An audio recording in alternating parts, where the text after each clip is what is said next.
Hello and welcome to the Uncapped Podcast, brought to you by Roasthouse Pub, one of Frederick's finest craft beer and culinary destinations, where great people come to drink amazing beer.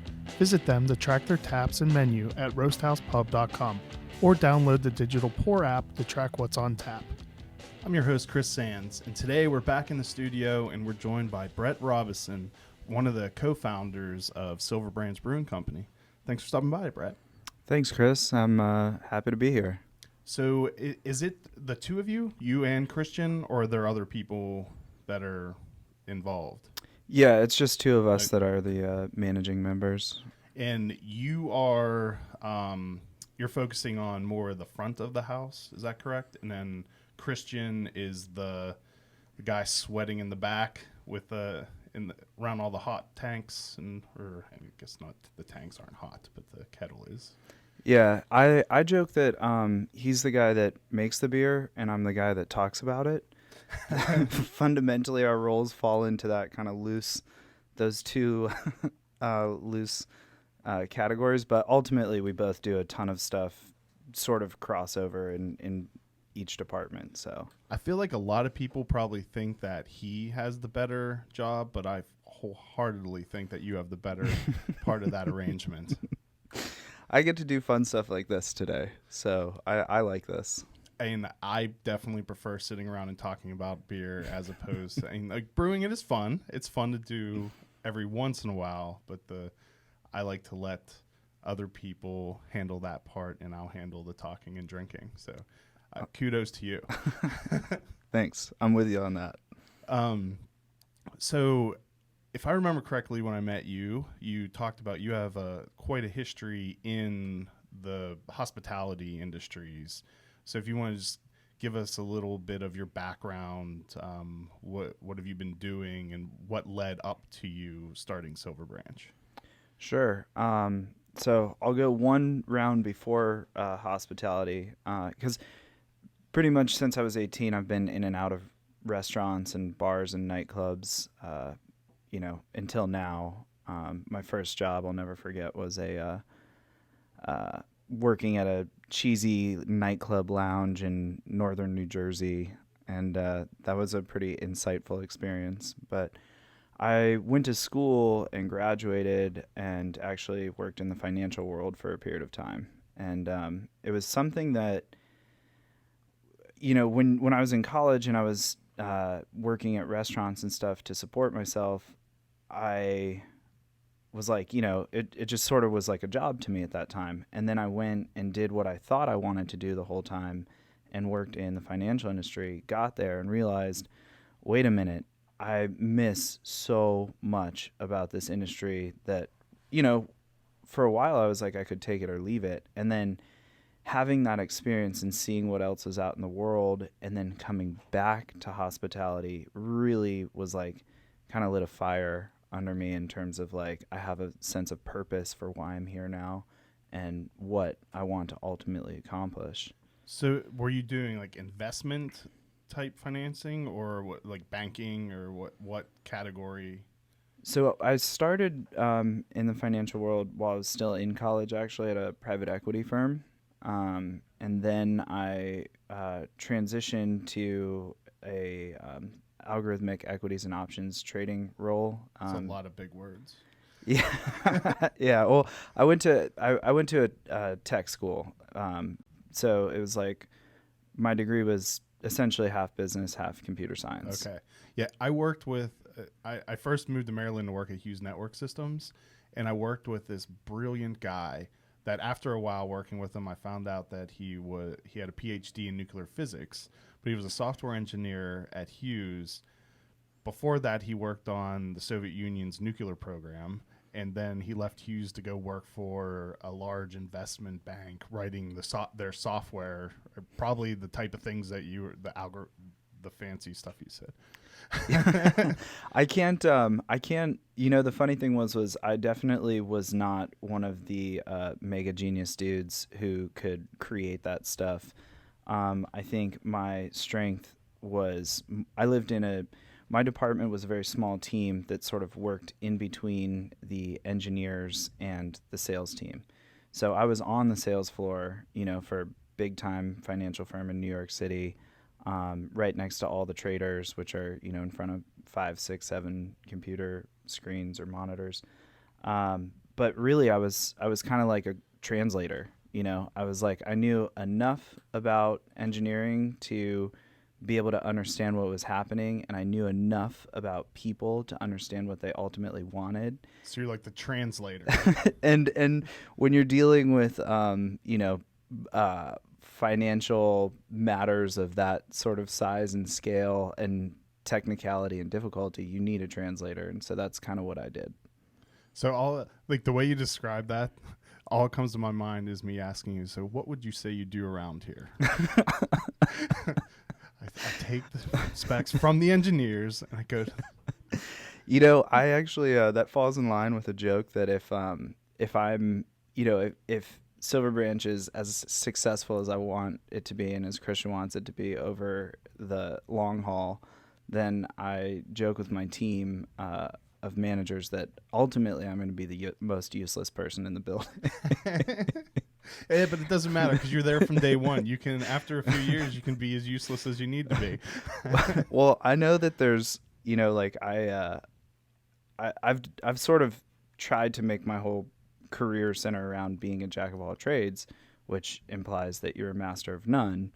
And I'm a big believer in the 80-20 Pareto principle, and so I try to learn enough about a subject matter and get enough command over it to understand what's happening, and then identify somebody who is better than me at that and excels at that thing, and just throw gasoline on their fire and try to get them motivated to pursue that to the greatest degree. So to know just enough that you know who to hire to yes, to really make it happen. Yeah. Well, when they start throwing things, different, maybe technical terms or otherwise at me, it's just kind of like, okay, like I understand what's happening in a big picture kind of way, and I understand, what needs to happen moving forward. But I don't feel like I always have to concern myself with learning everything to the very highest degree, because I'm wearing too many hats for that to work. Yeah.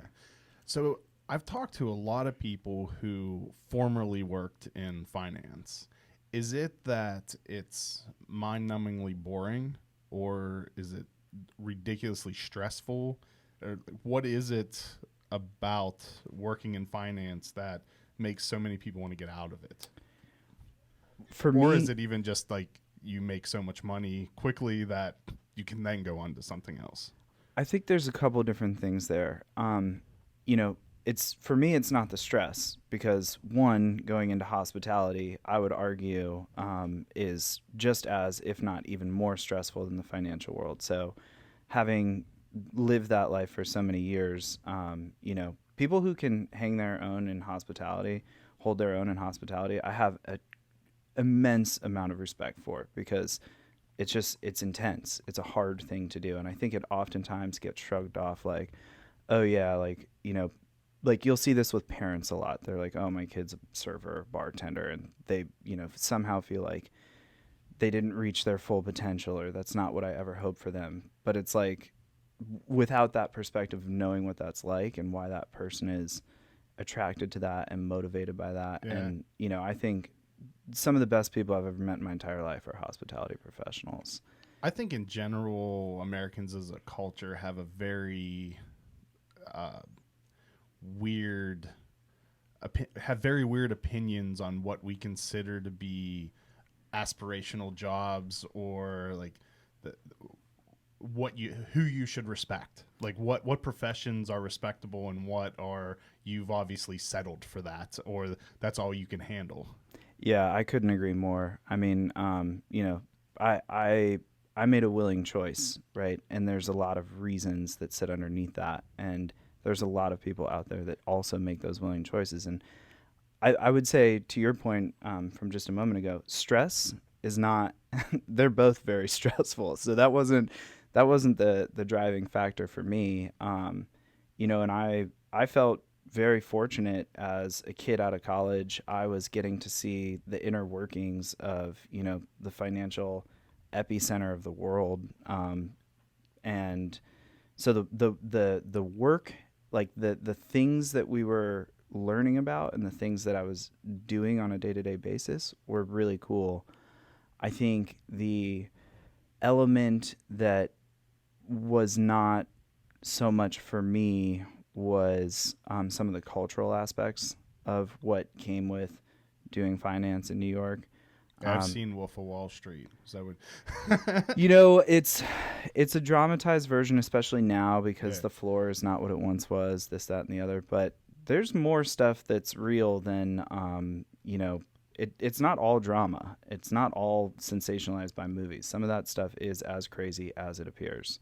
And so, I think for me, it was kind of a moment in time where, I was in my early 20s and everybody was like, wow, dude, you got this great job shortly after this, massive financial crisis. And like, you're telling us now that you want to leave and you want to go work in the catering department at a now defunct brew pub in Northern Virginia. And I was like, yeah, it makes Good perfect career sense, choices, dude.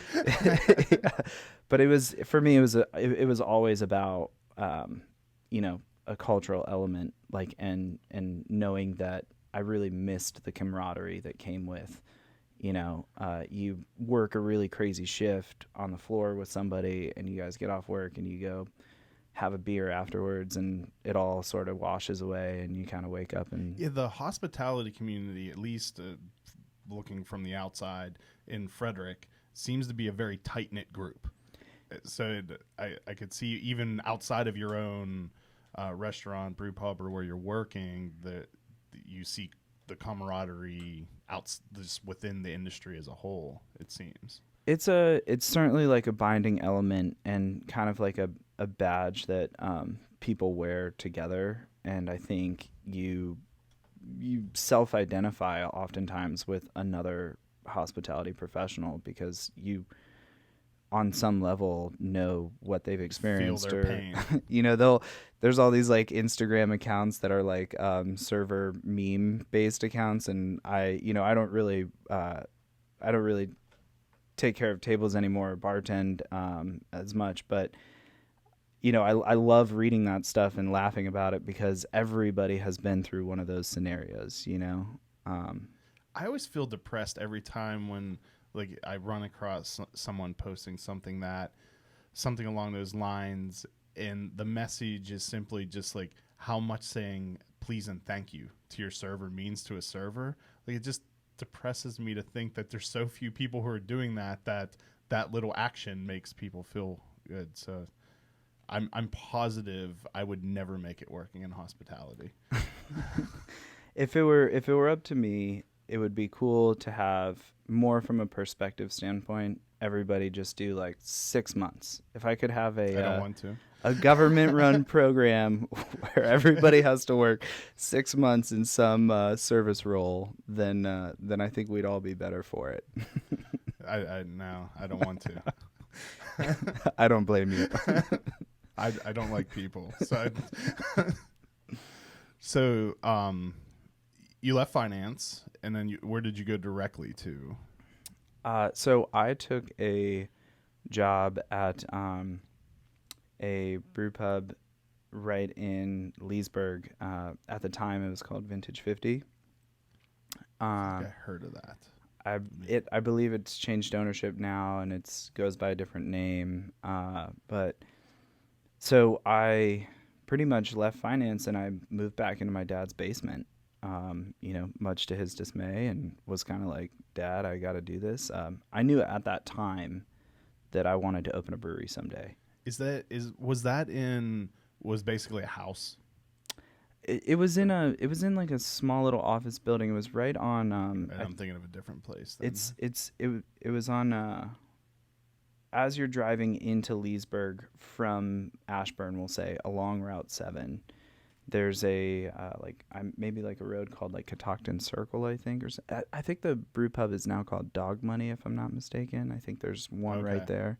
But previous ownership, and actually a long time ago, a couple brewers that are around the Northern Virginia scene worked there for a while. Like Christie was there while I was there.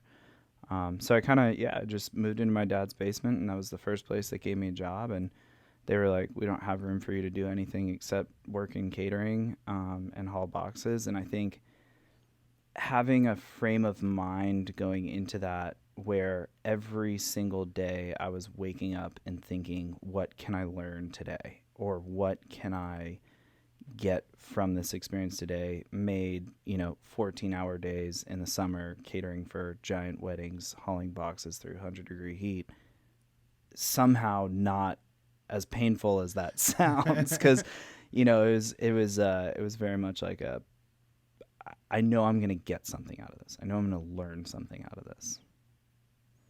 So then were you there when that closed, or? No. So I as much as my parents loved me, I think after a year of living in the basement, and which actually was an incredibly valuable year for me, because I was solely focused on work and learning about beer. So I kind of, pretty much would go to work. Maybe I'd grab a beer with some friends, but then I'd come home, and it wasn't like I had a real adult life anymore, which was weird because I had previously. Yeah. And so I would just read books all day. I'd basically learn anything I could about beer in my off time. And then from there, after a year, it was like, okay, I got to sort of re-enter, society in a normal way for me. Start being an adult again. Yeah.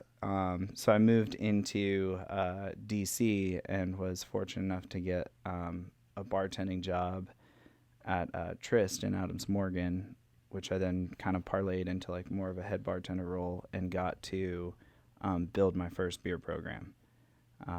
And that was the first time that I really got to start, establishing connections, learning about the industry from a buyer perspective, and trying to put together a really cool beer program.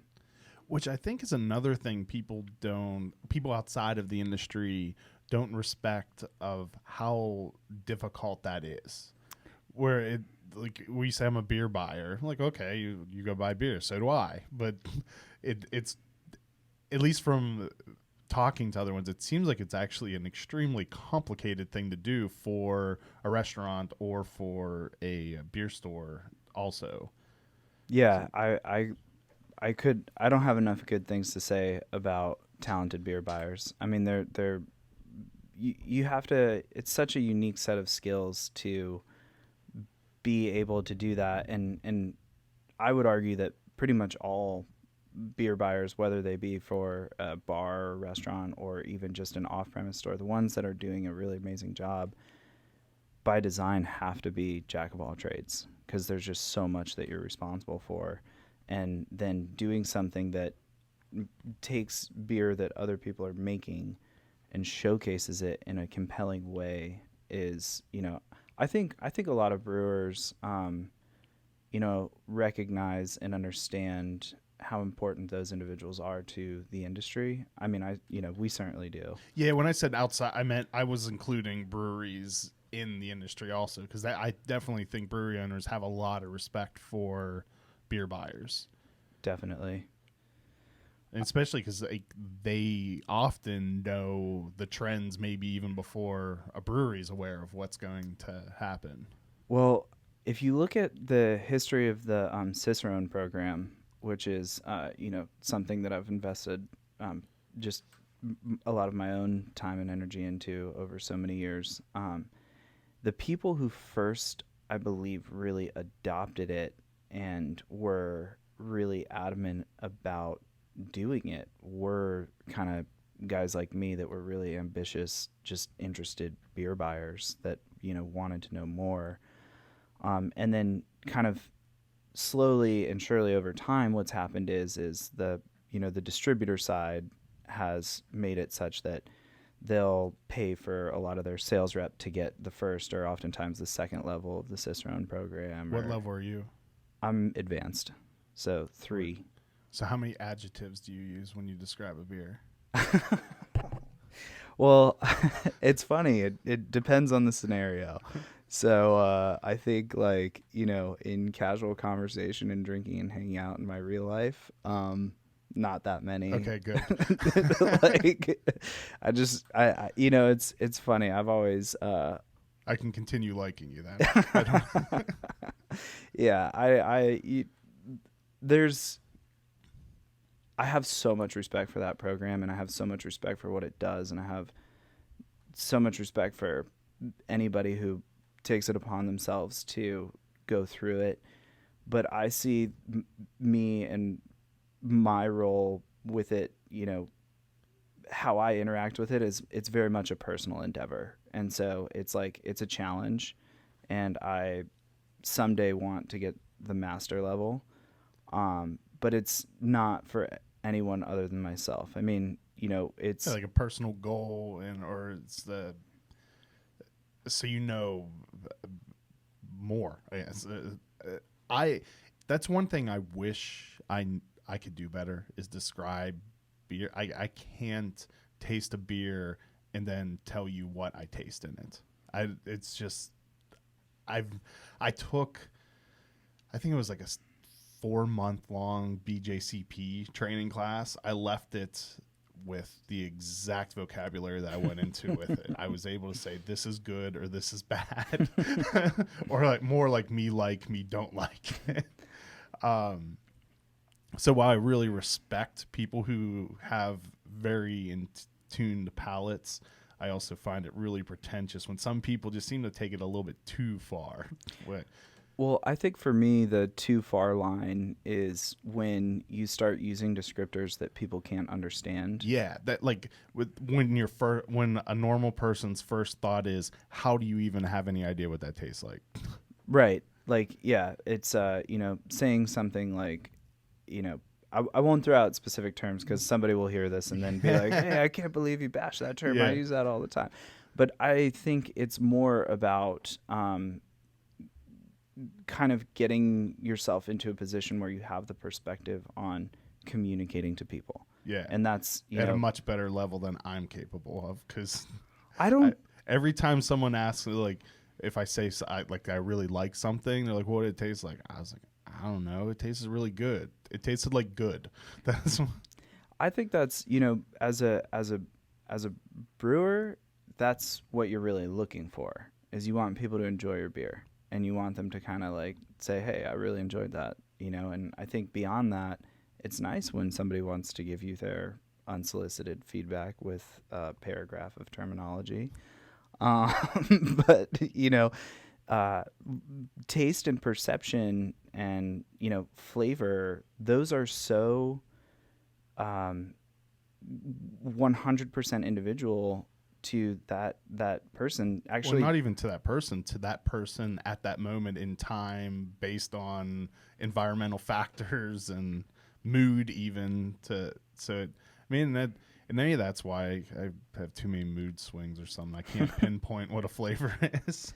Well, I have a good friend that, quick little aside, hiked to the bottom of the Grand Canyon, and all they had for options were Bud Light or Tecate, and they got a Tecate, and they told me, they're like, in that moment, after that super long hike, that was the best beer I'd ever had. Because they were, profusely sweating at the bottom. Hot, sweaty, tired. Yeah, like I basically want something that's water but not water. A Bud Light. The Bud Light choice probably also would have been the best beer that they ever drank. Exactly. So it is very much situational, and you have two sets of smell receptors, or there's several receptors within each area that you smell. You have your orthonasal and retronasal smellers, which is the front of your nose and the back of your throat.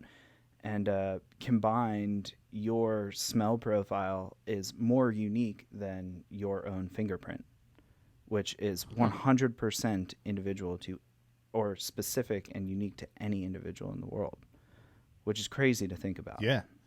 So, are you interested in talking about Cicerone more? Because I have a bunch of questions. Sure. Yeah, we can go there. So, level 1, that's like servers, right? That's more of like drinkware, temperature storage, like all those types of things. Is my understanding of that correct? Yeah, it's the basics of beer. It kind of begins to give you the perspective on you know what's out there. It's sort of like just beginning to open the door in terms of here's the wide world of beer, and here's so many different things. And so that is an online exam that people take. I forget the total time frame. It's something like it's 60 questions in 30 minutes or something. And so it's like you have to know your stuff enough to be able to answer the questions within the time I feel frame. like I could probably pull that one off.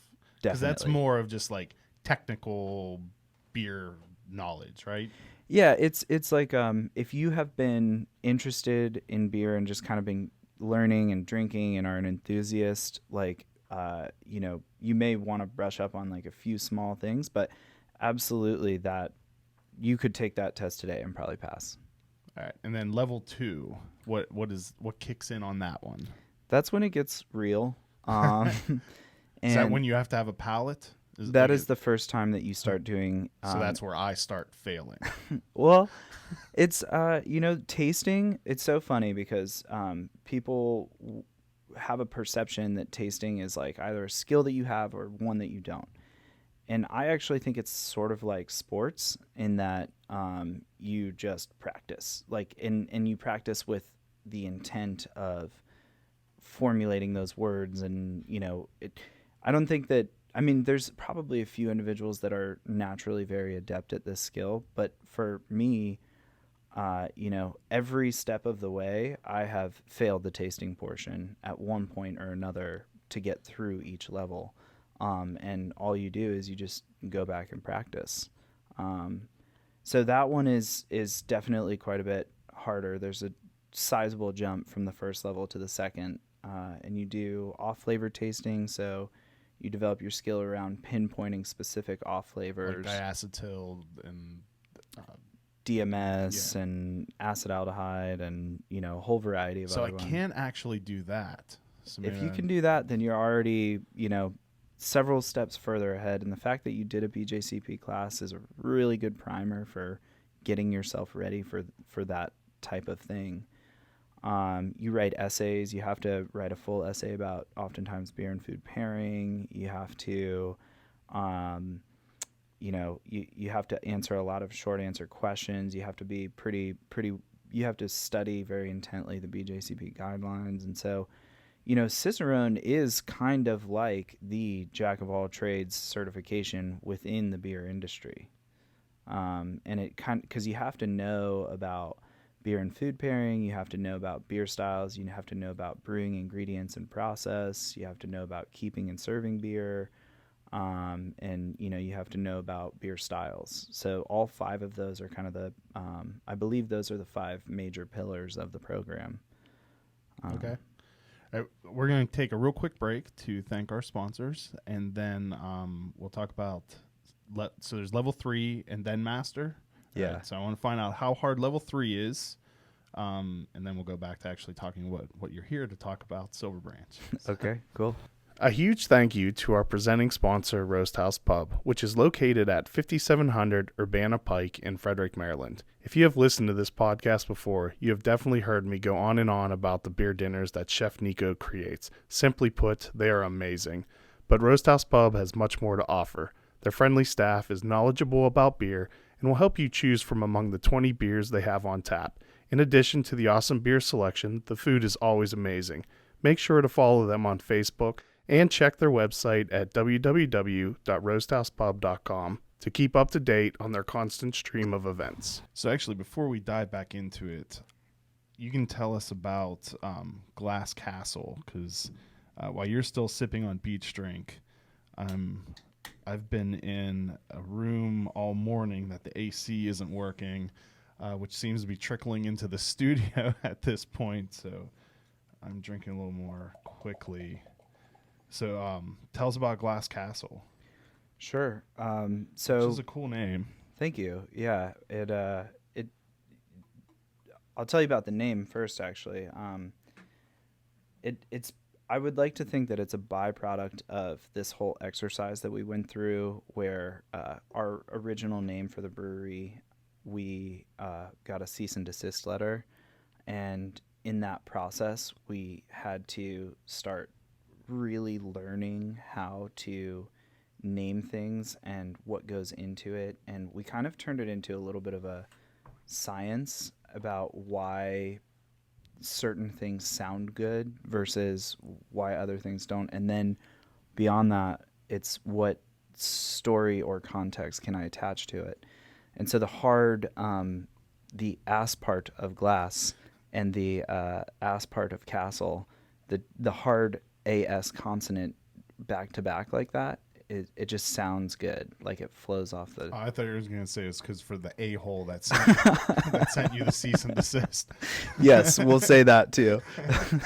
But yeah, so thanks. And it's funny, this part was not intentional, but it ended up being called Glass Castle. And when you look at our brewery from in the inside and how we're surrounded by the windows, and you came and saw it, it's actually like, because the brewery portion of our space is on a second floor above all this other stuff, and it's surrounded 100% by windows, it is the Glass Castle. Yeah, I mean, itself. I assume that's just what the name actually referred to. It was simple as. It's certainly fitting because we designed. My joke is that we designed the brewery to be able to make this beer, and in doing so, we can make pretty much any other style of beer that we want to. So we have a 15-barrel brew house that is a 3-vessel system, which allows us to more readily batch process into, double and triple brew into 30 and 45-barrel fermenters. But it also allows us to run a decoction mash for our Pilsner, which in 2019 is not a popular opinion on how to make beer. But we really wanted to follow traditional practices for making this beer. So we do first wort hopping. We lager it for like 5 weeks. So we pretty much pulled out all the stops and trying our damnedest to make this a very classic Czech Pilsner. It's really good. Thank you. It's very crisp and clean. Thank you. Are those Cicerone level descriptors? Nailing it. I'm right halfway now. there. Nailing it. But no, it's seriously though, it is really, really good. But you can see through it. Yeah. That's weird. Especially in the age of hazy IPA. It's a thing that I think it's a beer that we're really proud of. I would say for the longest time I never would have wanted to drink a Pilsner. But it was just recently, I really like the guys at Diamondback, and they made that focus on lagers and their tagline, slow beer, or what, I can't remember the whole tagline. So I started getting them more often when I would stop in and see them, and getting a much larger appreciation for. And now it seems like every brewery is starting, maybe not every, but a lot of breweries are starting to go back to adding those into their portfolio, or if they already had them, more showcasing them. And it's actually nice to just have a nice, clean, non-palate wrecking beer every once in a while. That's how I feel, and my own trajectory in falling in love with beer, started with just drinking a lot of, stuff out of funnels. We'll leave it there, or in the context of a game maybe. And then I drank a lot of Rolling Rock. That's what we drank at college. I had Rolling Rock, and I also, the big one for us was Keystone Light, which, looking back is what it is. But we, when I was falling in love with beer, I was fortunate enough to get to do some traveling and spend some time in Europe. And that was really one of the sort of foundational kind of moments where I was like, wow, there's something to this. And I'm really drawn to this idea that you can have a tasty beverage, to go along with your food, or to, just relax with friends. And it was much more like normalized and socialized in Europe in a way that I wasn't accustomed to perceiving it as quite as much here, especially because I was younger at the time. Um, and then, you know, learning that, I came back and started really tasting anything and everything I could find, and homebrewing even while I was still in college. And I just, I think I have a bit of an obsessive personality in anything I do, and so I became really obsessed with beer and went through this arc where first I was really into the big sweet alcohol bombs like Dogfish Head and Midas Touch. And that was also a financial equation for me. As a college kid, senior year of college, it was like, cool, I can buy this 4-pack of Dogfish Head Midas Touch, which at the time I think was still right at like $10 or maybe even just a hair below. I can drink like 2 of these and be set for the night, because it's like 9%. So it's funny you should say that, because Richard Cobble, one of the founders of Midnight Run, has an actual equation that he used for the cost to alcohol percentage for beer that he would drink. I mean, that's how I got, that was, I wouldn't say that's how I got in, but that was certainly a contributing factor once I got back. And so that's those were the beers that I started with. That also included some of the Belgians, and I've always liked some of the funkier flavors associated with those. And then this is the opposite. Yeah, well, yeah. I mean, I went through an arc. I did that, and then I went into IPAs, and then I went into huge stouts, and then although it's 5%, that's a higher ABV Pilsner. Yeah, it's enough to know that it's there, but it's not it's not super high gravity. And so we like, for me, it was a situation where I think I kind of went all the way through it, and then I really started to find an appreciation for more nuanced beers. Part of that happened when I spent some time in Scotland, and Scotland is not known for real ale in the same way that maybe like parts of London and otherwise would be, but there's a ton of delicious real ale there too. And understanding that you could have a really great drinking experience and have it be one that didn't have to knock you over the head, but could actually be subtler, more gentle flavors, is when I started to kind of like get to where I am now, where, I have an appreciation for pretty much everything. I see all beer as having a place in the world. And even the bad beer has a place in the world because it's something from which we learn, right? Yeah. And or to make yours look better. Hey.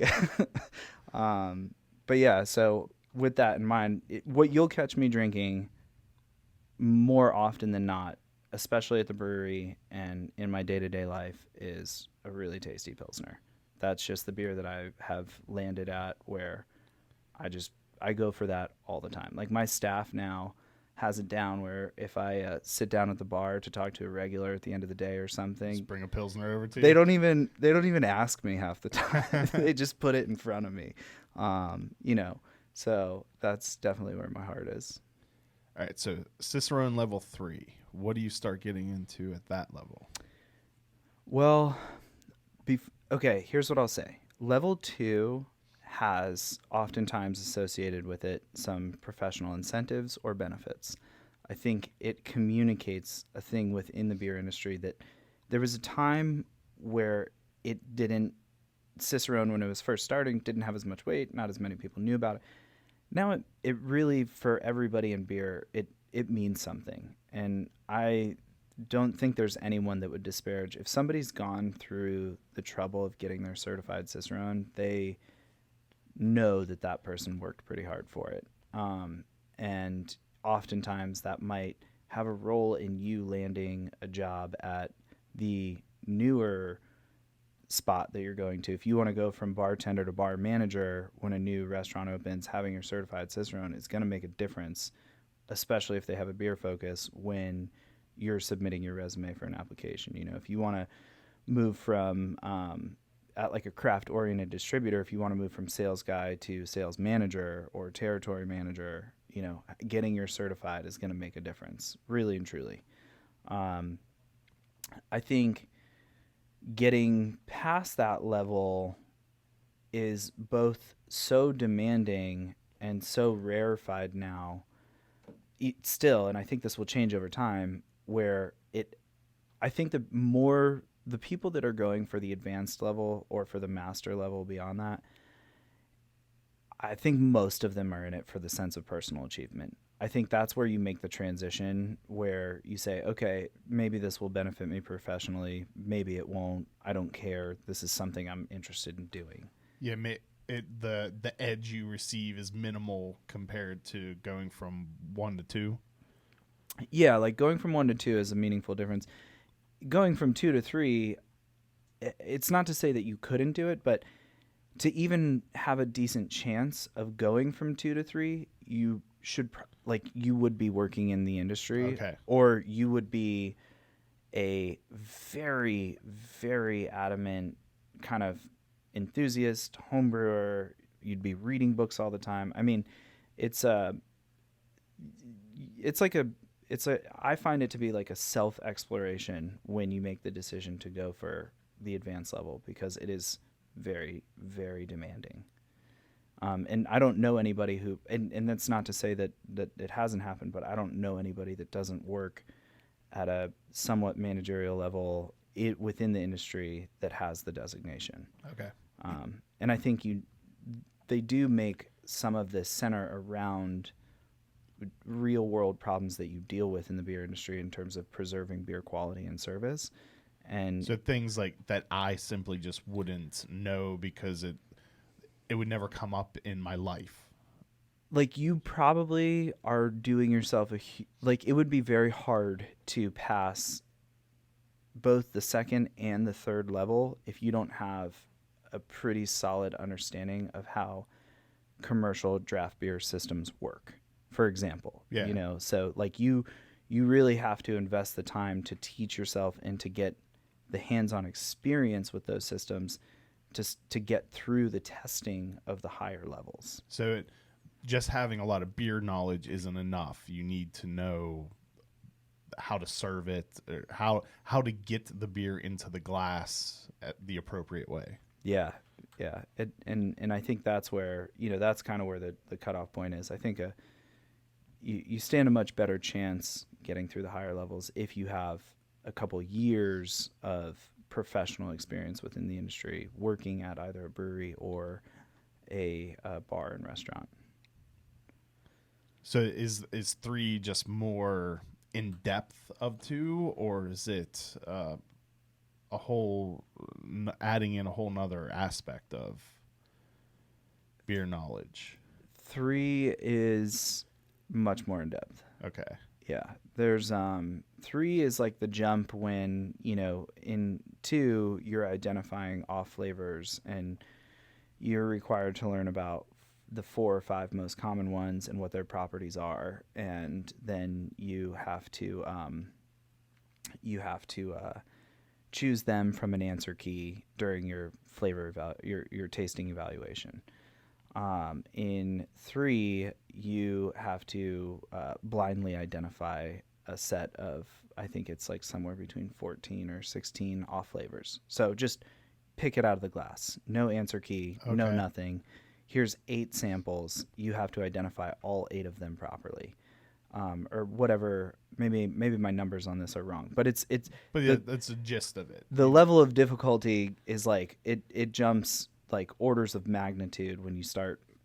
Every jump you make, it's a pretty massive jump. And then like even for like the advanced exam, you're doing an in-person interview with a master Cicerone, or in my case, I'm sitting across the table from Ray Daniels, the guy who created the program.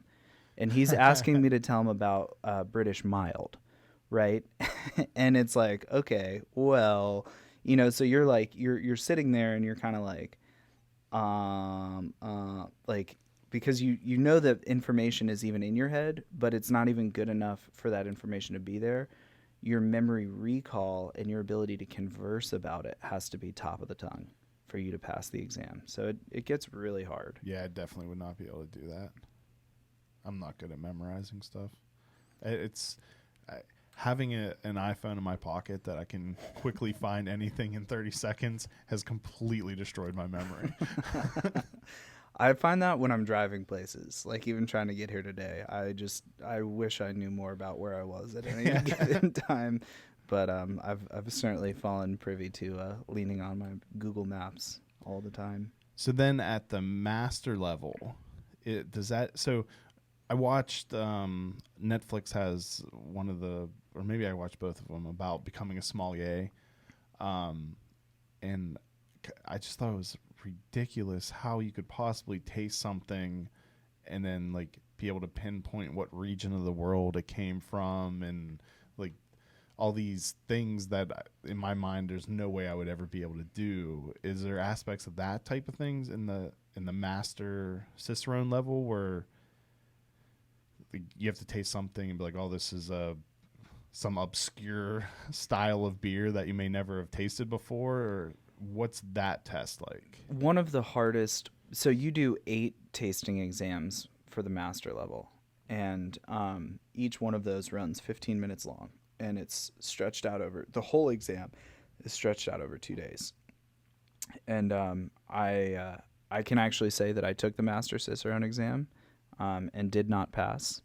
And I'm very proud of the fact that at all throughout the various levels that I have failed some part of it or not been able to get through on the first try, because for me, that's not, I don't think I'm ever going to be the guy that just aces everything right away. I think I'm more just going to bull my way through something. Have you ever watched that sommelier I loved documentary? I loved it. So it was like that guy had like failed it like 3 times or something on the tasting portion of it. That was just so frustrating. It is. It's super frustrating. It's it's really hard. But one example of one of the 8 tasting exams, they put 8 samples in front of you, and they say, okay, here's 8 samples of beer. 15 minutes, ready, set, go. Blind, you have to identify the BJCP style. So to give you some context, if they were to put a palish colored beer in front of you, you have to identify whether this is a Czech lager, or whether this is a German Pils, or whether this is a Kolsch, or whether this, so we're talking about. So I would just find that annoying. Very, it's hard. It's hard. You're talking about very nuanced differences that create lines between various styles of beer. Yeah, like that 99.99% of the population would have absolutely no idea about. So I guess that's why it makes it such a prestigious certificate to hold. Yeah, and there's little tricks that you learn along the way, and I the one thing that I liked about the Somm movie is they really highlighted how these guys it's deductive reasoning on steroids is really what it is. It's you start getting I would say this, to pass the master Cicerone, you can't just learn about beer, you have to learn about how to learn. Like, because you're storing so much information in your head for the period of time leading up to and during. Be able to meld what you know it's not, combining it with what you know it is, and then trying to work from there to deduce the possibilities of what it might be. Yeah. So someday, maybe once Silver Branch is a little older, I'll pull the books back out and start getting serious about trying to take that again. So I would even say, like, how it's got to be even really difficult to train from that, because how do you know like what you've been tasting for, like those differences you listed, that's exactly what they're looking for? I mean, it's hard to even find what is a 100%, like, while you're drinking it, is a 100% representation that's going to give you those minute differences between the different styles. I think of it, I don't know how other people do this, but I can tell you how I do it for me. I look at all beer styles as kind of like a fluid matrix of possibilities, and within each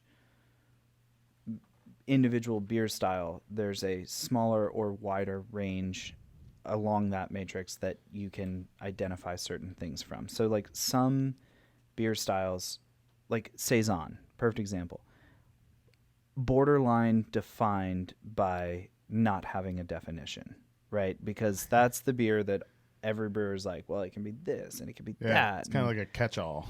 Right. But certain things, German Hefeweizen is, there's variation within it, sure, but it's not that wide. Yeah. It's either you've got that banana clove thing going on and it's of a certain color and it's hazy in appearance and it's got a nice thick head that lasts for a long period of time, or it doesn't. And so you kind of, for me, understanding that the box is different for each one and then trying to find the markers that indicate whether it would be in or out of that box, so to speak. Okay. So like when I'm trying to figure out, let's say I taste like a stout and the alcohol portion is masked really well. So some people will make an imperial stout that's like 8.5%, but it just tastes like a really tasty stout. There's a little trick, because if it's a really talented brewer and they really do mask the alcohol, it could be hard to differentiate 8.5% from 6%. So maybe you'll get it on the palate, but more likely, if you take the glass and you hold it like a certain, here, I'll put some beer in it. This is a trick that I learned. Thank you.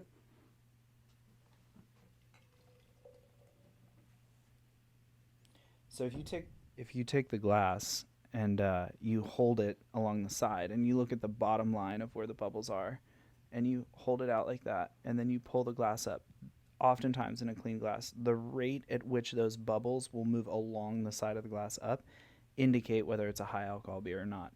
So a 6% stout would move, relatively similar to this one. It would just kind of shoot right up. If you ever hold a really high gravity stout and you turn it up fast like this, those bubbles take a long time to move up the side of the glass. I never knew that. So there's like all sorts of tricks. There's an off flavor that you can detect by dipping your finger in the beer and wiping it on your skin because of a reaction that happens with your skin. It would smell like pennies. So there's, it's like a sport. Like, I'm not even kidding. Like, tasting is like you have to have a tool set of tricks to help you identify all these different deciding factors. So you have to train. Absolutely. Beer Olympics. All right, so now that we know that Silver Branch has a ridiculous amount of beer knowledge behind it, we can actually go back to talking about Silver Branch after I took us down that extremely long rabbit hole. No, it's all good. So you're working at, I forgot the name of it already, in Adams. I at least remember it's Adams Morgan. Oh, Trist. Trist. Yeah. It's just one word. Come on, Chris. So was Silver Branch your next thing, or was there more in there? And actually, when did you meet? How and when did you meet Christian? So I left Trist to take the job as the opening bar manager for Republic in Tacoma Park. And they just, for the first time this year, won the Restaurant Association Beer Program of the Year award, which, like, big ups to them, big ups to Jake, Danny, Julio, that whole crew.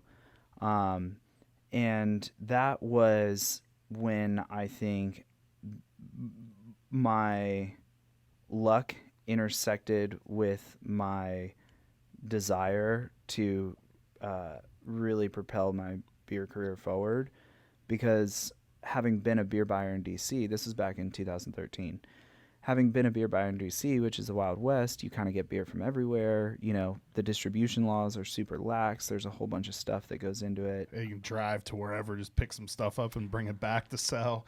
It really is the Wild West. And then moving to Montgomery County, which is the opposite, and sort of learning that there, and which was partially a byproduct of the state of Maryland, but learning that there was a completely unique set of laws around alcohol distribution in the county was kind of like, wait, where am I? Like, I immediately was like, this is so different. Like in DC, you had beer or liquor or wine of any kind from around the world at your fingertips. And in Montgomery County, it was a bit of a desert. And so I think in that process, I was really researching like, okay, well, how do I, when we first opened, I put 6 beers on tap. Within the first like month or two, it ended up that it was hard to get beer and I didn't know my way around the system yet. And so I just ran out of beer on tap and I was down to like 4 taps, and it was never designed to be that way. It was like, we're supposed to have 6 beers on tap the whole time. And so I'm doing all this research and I stumble across this article that this group of people are opening a brewery in Silver Spring by the name of Denizens, and that's when I first met Julie Verratti. And I reached... Who's just awesome. Yeah, she's great. And I reached out to her and I was like, hey, I'm, probably just an overzealous beer buyer at this little spot in Tacoma Park. And she would like basically just brought me along. She's like, here's what we're doing. This is, political action 101. Like, she was like, let's get in front of these legislators and tell them why it's important that we can self-distribute. And July 1st, 2014, that was the first time it was legally possible in Montgomery County. Never forget, we put Southside Rye on tap at Republic. I drank way too many of them just out of my sort of exuberance and excitement for that. And then that was really fascinating because that gave me the opportunity to interact with a lot of startup breweries that were going to start self-distributing. And I got to walk all of their spaces as they were opening or, shortly after opening. And Republic became a springboard for new breweries, small breweries that were self-distributing, and a lot of people made their first entryway into self-distribution at Republic. RAR. They weren't self-distributing until I did a tasting with JT back in the day, and I first tasted Nectar, and I was like, this is the IPA I've been waiting for. And he was like, we'll figure it out. And then basically... Graham's a big fan of Nanticoke. Yeah. And Legends gave him the free pass. They were like, cool, yeah, you can self-distribute into Montgomery County, and that was kind of the beginning of this, what is now, I would say, a tidal wave of self-distribution related businesses and sub-businesses, mostly because, we got to put Denizens on tap and we were committed to it. The moment I knew it was possible, it was like, there's something magical here. And everybody has always said that the beer scene in Montgomery County is whack and this, that, and the other. And I knew right then, the first time that we legally did it, that it was only going to be a matter of time before the beer scene would explode in Montgomery County. It definitely is. It took a while, but it's definitely taking off finally. And to your earlier question, in that process, right as this was all beginning to happen, Christian, who was a brewer at Gordon Biersch, lived just up the street. So he could actually walk to Republic to come, either have dinner with his wife or catch up with a friend at the bar, whatever. And so Julie introduced us, and from that moment forward, it was just kind of, we always stayed in touch. We were always keeping tabs on each other, asking what's going on, what are you up to these days? And that's really where, our friendship and then ultimately business partnership formed, was kind of, at Republic. Gordon Biersch has really produced a lot of brewery owners. Yeah. It's crazy how many, and I'm sure just like head brewers or brewmasters at other breweries, but there's quite a few brewery owners that spent some sort of time at Gordon Biersch. Yeah, and I think, I know it's an American-owned company, but certainly embraces a lot of a German philosophy, and it's corporate. And from the hospitality side of things, when I see somebody that has worked at a corporate establishment for any amount of time, I'm like, cool. Like, I know that you got good training. Like, and that's Yeah. probably why they give them really robust training programs at Gordon Biersch, and they sort of set a high standard. And so, from the marketing side, they don't get as much kind of appreciation for the beer that they make. But from the brewers that I know that have come out of Gordon Biersch, they're some of the best brewers I know. So where did the name Silver Branch come from? So that, as I mentioned earlier, was partially a byproduct of a cease and desist letter. So what was the original name that you wanted? Well, there was the original name was Two Worlds, and that was meant to hearken to something that you hear in the wine world a lot, which is the presence of the old world and the new world, which is sort of like what once was and what is going to be, roughly. That didn't work for a variety of reasons, and so we ultimately came up with Parallel World, which kind of eschewed some of those same ideas.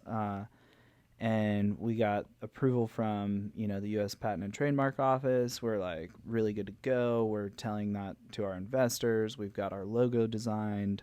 We're doing all that stuff. And then another brewery, which shall not be named, basically said, "Don't use it. Like, we have this, and we will sue you." And I can't even think of what that could be. Is it a big brewery? I feel, in the interest of just we'll talk later. low, We'll talk later. So basically, our trademark lawyer believed, he was like, on the merits of the case, you guys have a good chance. And Wait, because you trademarked it? The Patent and Trademark Office gave it to us. Yeah, right? So it feels like we got it. Had a good we got it fair and square. Yeah. But that was one of the most humbling and important lessons that I think I ever learned, and I have so much respect for Christian for being the more level-headed one about this particular issue. Sometimes we take turns. Yeah. But on this one, he was like, "Look, we're not open yet. We're not a brand. We don't have a strong affiliation with anything. And we cannot afford to fight $100,000 legal battle before we're open." And he was 100% right, and I think, if you'd already opened, had a bunch of merchandise, tons of cans designed around a name, maybe then it's worth fighting for. But just being an idea at that point, it kind of makes it hard to swallow spending that much money. Unless that was your last name or something. right. And we didn't. Yeah, you're right. So we didn't have that particular issue, and so we're just like, okay. So in the process, I think naming and learning what goes into a name, and learning what gravitates to people and what meaning sits behind it, was this whole dive. I mean, and if you want to, I would say to anybody who's thinking about opening a brewery someday, I hope you're interested in learning about a lot of random stuff, because if you're only interested in learning about beer, I don't think that opening a brewery would be the best choice. I think there's so much that goes into it that you have to be willing to learn about anything. And so Silver Branch we're in Silver Spring, and we're very conscientious of the community around us, and our whole goal is to impart a taproom experience that serves the community. And so one idea that I'm fond of talking about is, I say that Christian and I came up with this concept, right? Silver Branch. But over time, our employees and the guests that come and spend time with us, and our customers that buy our beer at the store, they are going to have so much more say in what we ultimately become than Christian and I ever will, because they'll gravitate to what we're doing well, and they'll communicate to us what they like, and they will ultimately comprise everybody that cares for us and is sort of excited about us, and so I think with that in mind, knowing that we wanted to create a micro regional association was really important. So Silver just made perfect sense. It was going to be Silver or it was going to be Spring, and we've vetted a whole bunch of different names, and we really liked leading with that idea. And then the branch element is actually stems from this old English and German tradition of putting a branch outside, which is kind of like the original open sign that predated a commercial beer industry. So when people were still oftentimes making it as like a household item, and neighbors or passerby or travelers would come through, they would hang a branch out as a way of saying like, "Hey, come on in, I have beer." So it was a symbol. Oh, that's cool. Yeah. It was a fun little thing. And so for us, it represents kind of our welcoming, inclusive, hospitality oriented. See, I feel like that's a better story than Parallel World. So you ended up with a better name anyway. Oh, 100%. I think it was just emotionally we were caught up. I was super caught up because it was just, it becomes your existence in a way that you can't help it. I feel like if you're doing it right, it's you is invested in it. Did you come up with the name and logo and everything on your own, or did you hire a company to do that? So we identified in the process before opening that having a strong brand in today's market would be really important. I mean, it's almost probably 50% in terms of your beer and the image and marketing and brand awareness. Yeah, it's a huge part. And we knew that was a big part of what we would have to do. And so we, just kind of like any problem we encounter, we just tackled it by getting some books, finding some articles. Mm-hmm. And there's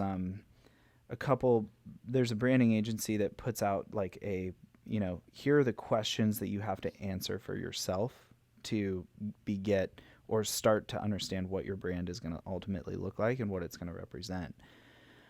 So we did a bunch of that stuff as sort of like foundational groundwork, and then we hired a branding agency. And I think the fact that we did all of that foundational groundwork of, it's not just, me or my vision, and it's not just Christian and his vision. It's the sort of amalgamation of our two visions combined in terms of saying who we are. And one of the most important things that came out of that is because it's sort of like just staring at a completely blank canvas, or a blank page. Writers and artists struggle with this a lot. And the first thing that we identified is not who do we want to be, but it's easier to say who do we not want to be. And foundationally, this idea of being inclusive and welcoming aboard anybody who shows even an inkling of interest in learning about beer and creating a culture that's very like accepting was foundationally important to who we wanted to be.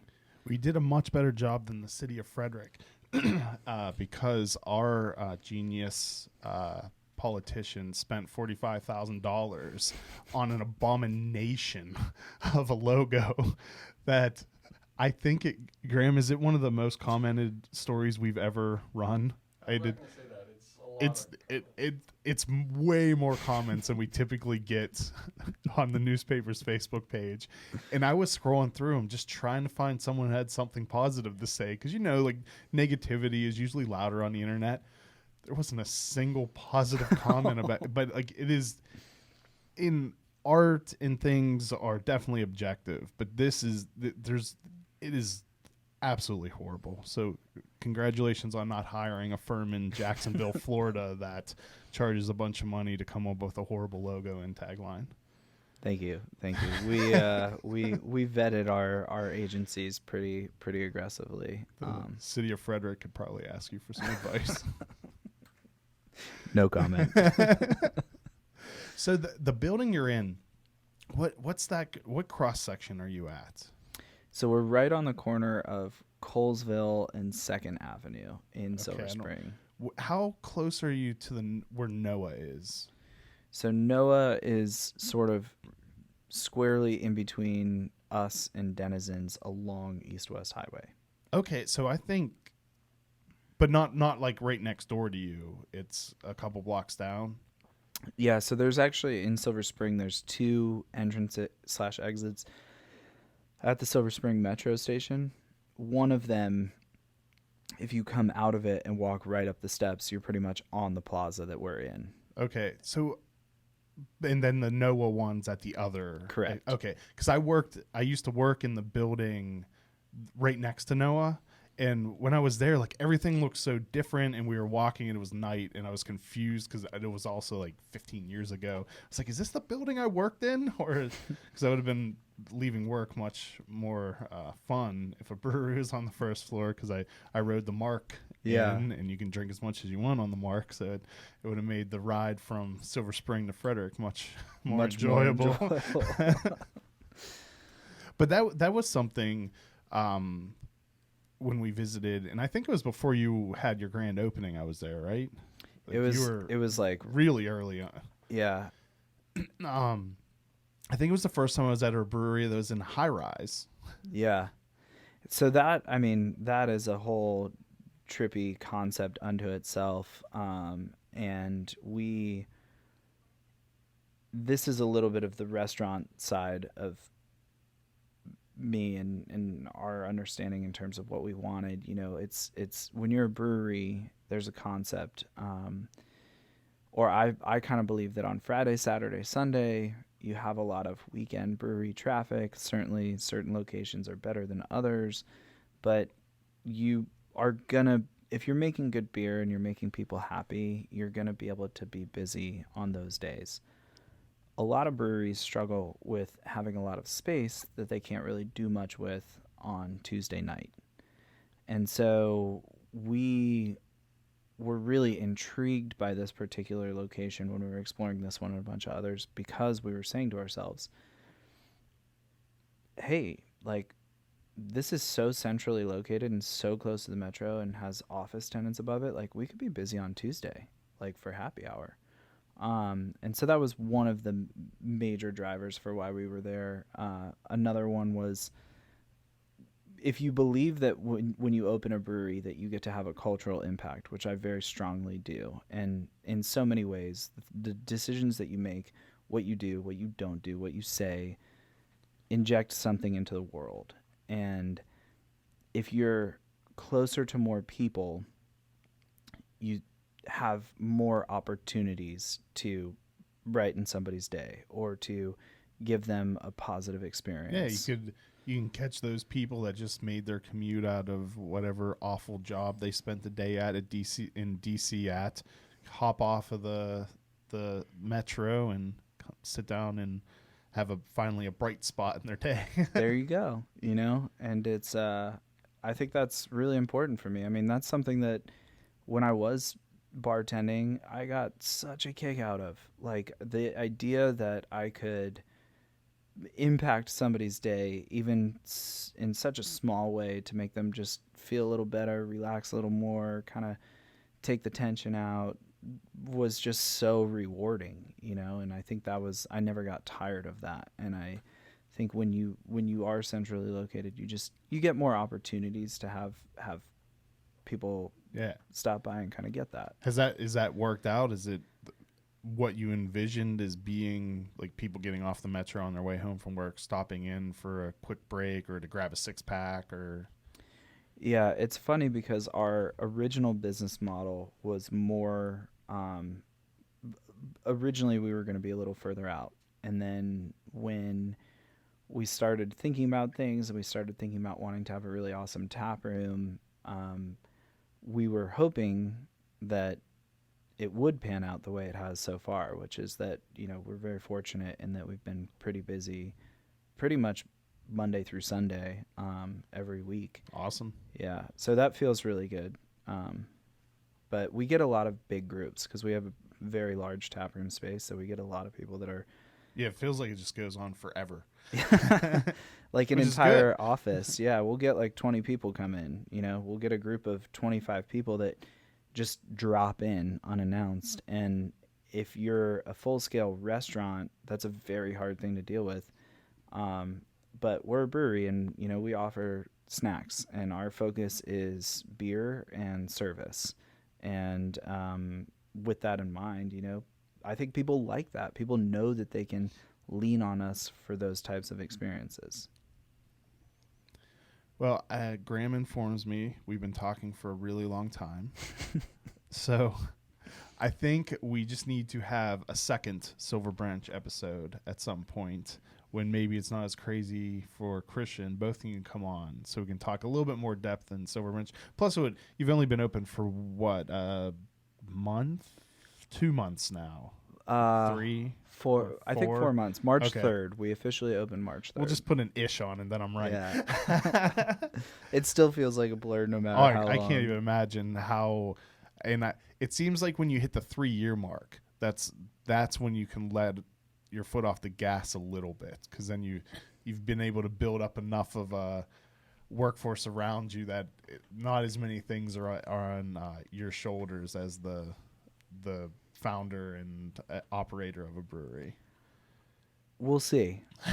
Knowing myself, you'll still have the pedal all the way to the floor. I think what ends up happening to me is I get to whatever that mountaintop is, and I take Silver Branch North. I take a big deep breath, and I'm like, on to the next one. Well, congratulations on opening, and this Pilsner is absolutely delicious. I can't wait to try the other ones. Although we do have I haven't asked my normal questions for a while. So while I'm pouring you the shot of whiskey that I'm going to make you do, we'll just do a small shot so it's not too bad. This is a whiskey I made with McClintock Distilling in Frederick. It's a single malt, hop-infused whiskey that I think we talked about this, but I don't know if I'm supposed to share, but I'm going to anyway. Probably going to release it December 7th, December 8th maybe, because I'm a narcissist and that's my birthday. So I told him that would be a really good time to release it, and that's right around when it had been in the barrel for 2 years. We have a name picked out, but I don't think I'm supposed to share that yet. But so favorite Maryland non-Silver Branch beer. I have a good guess of what you're going to pick, but what is your favorite Maryland non-Silver Branch beer? I have. It's a very nostalgic beer for me, but I've always enjoyed what is now known as Beasley from the Brewer's Art. Okay. My guess was wrong. What'd you guess? I was going to go with Denizen's Rye, but I that's another one that I have a ton of nostalgia for because it meant so much in life. Everything. Yeah. But I fell in love with the Brewer's Art like when I first moved back to this area. And I was just like, whoa. It's amazing how many brewers or brewery owners have that same thing, that they pick Brewer's Art as a huge influence to them, or just beers that they admire. It's just a damn good beer, man. At the end of the day, it's just a really, really good beer. All right.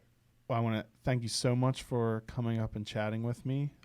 We definitely need to do another episode. Hopefully, maybe Christian can join us. We can get a little more in depth of, although I think everyone at this point knows for sure that there is no lack of beer knowledge, hospitality. You know you're going to get good beer, and you're going to be welcomed and treated right if you go to Silver Branch. Cool. Thank you. So thank you very much.